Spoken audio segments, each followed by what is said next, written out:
सिसवा गांव में एक चालाक चोर रहता था। वह इतनी सफाई से चोरी करता था कि किसी की पकड़ में नहीं आता था। लोगों का मानना था कि वो किसी की आंख से काजल चोरी कर लेगा तो भी किसी को भनक नहीं लगेगी। गांव में चोरी करते करते अब उसे बोरियत होने लगी थी। वह दूसरे चोरों के बीच अपनी धाक जमाना चाहता था। उसने सोचा कि क्यों न राजधानी जाकर राजमहल में सेंध मारी जाए। इससे दूसरे चोरों के बीच उसका रुतबा बढ़ेगा। यह सोचकर वह राजधानी आ गया। अब समस्या यह थी कि राजमहल में चोरी कैसे की जाए। वहां सुरक्षा में पहरेदार 24 घंटे तैनात रहते थे। कई दिनों तक रेकी करने के बाद उसने ध्यान दिया कि महल के ऊपर जो घड़ी लगी है वह समय बताने के लिए हर घंटे बजती थी। चोर के दिमाग में एक विचार आया।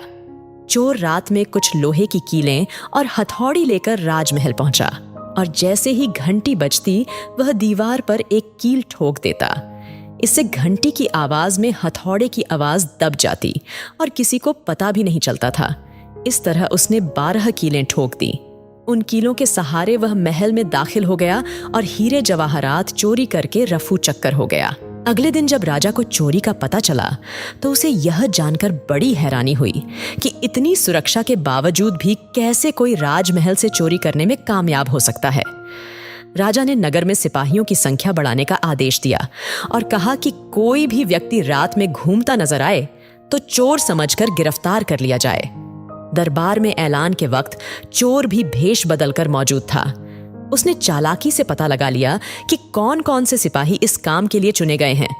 उसने उन सिपाहियों के घर का पता लगाया और साधु का भेष धारण करके उनके घर पहुंच गया। वहां उसने पाया कि सभी सिपाहियों की पत्नियां चाहती थीं कि उनका ही पति चोर को पकड़े। इस बात का फायदा उठाते हुए उसने सभी की पत्नियों को कहा कि पूरी रात तुम्हारे पति चोर की तलाश में बाहर रहेंगे।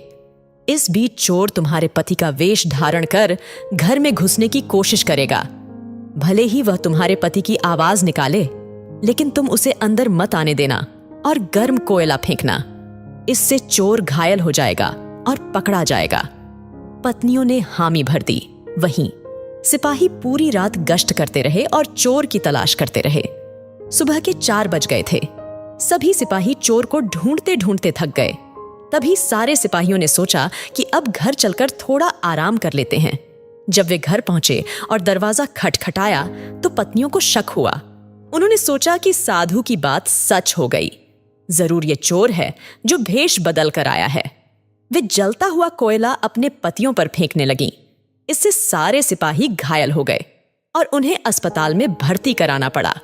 दूसरे दिन राजा को जब सारी बात पता चली तो वह चिंतित हो गया। उसने फौरन कोतवाल को आदेश दिया कि जितनी जल्दी हो सके उस चोर को पकड़कर हाजिर किया जाए। कोतवाल ने शहर में पहरा देना शुरू कर दिया। इस दौरान कोतवाल को एक युवक आता दिखा।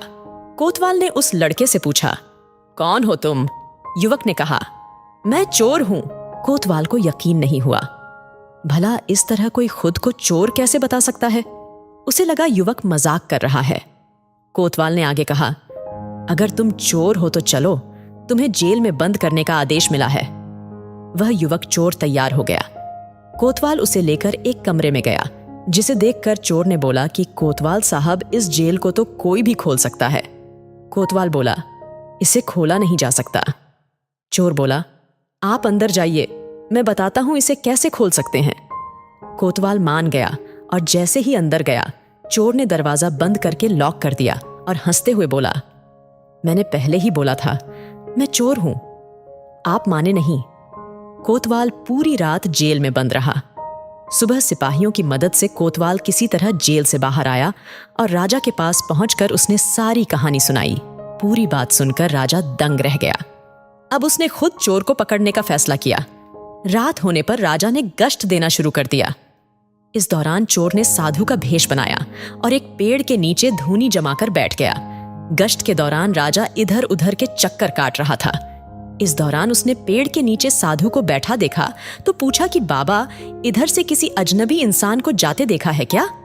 साधु के भेष में बैठा चोर बोला कि मैं ध्यान में था, इसीलिए देख नहीं पाया। इस दौरान राजा को एक विचार आया। उसने तय किया कि वह साधु की पोशाक पहनकर पेड़ के नीचे बैठकर नजर रखेगा और साधु चोर को अपने कपड़े पहना देगा ताकि वह नगर के चक्कर लगा सके। पहले तो चोर इस बात पर राजी नहीं हुआ, लेकिन काफी चर्चा के बाद वह राजा के कपड़े पहनने के लिए राजी हो गया। राजा साधु के भेष में पेड़ के नीचे बैठ गया। इस दौरान चोर ने राजा के कपड़े पहने, घोड़े पर बैठा और महल जाकर आराम से सो गया। जब पूरी रात गुजर गई, सुबह के 4 बजे के करीब राजा को लगा कि साधु तो अब तक लौटा नहीं और न ही कोई अजनबी इस रास्ते से गुजरा, तो उसने महल लौट जाने का फैसला किया। जब वह महल के फाटक के पास पहुंचा तो पहरेदारों ने सोचा कि राजा तो काफी पहले महल आ चुके हैं, ये जरूर कोई बहरूपिया है। उन्होंने राजा को बहरूपिया समझकर जेल में डाल दिया। भोर होने पर एक मंत्री ने राजा को पहचाना और जेल से बाहर निकाला। वह राजा के पैरों पर गिरकर माफी मांगने लगा। राजा ने उसे माफ कर दिया। राजा ने महल पहुंचकर देखा कि चोर रात भर उसके बिस्तर पर सोया और उसी की पोशाक में फरार हो गया।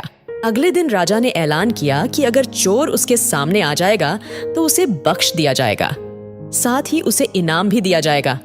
चोर वहां मौजूद भीड़ से निकलकर बोला कि मैं ही चोर हूं। सबूत के तौर पर उसने राजा को उसकी पोशाक दिखाई और चोरी का सारा सामान भी वापस कर दिया।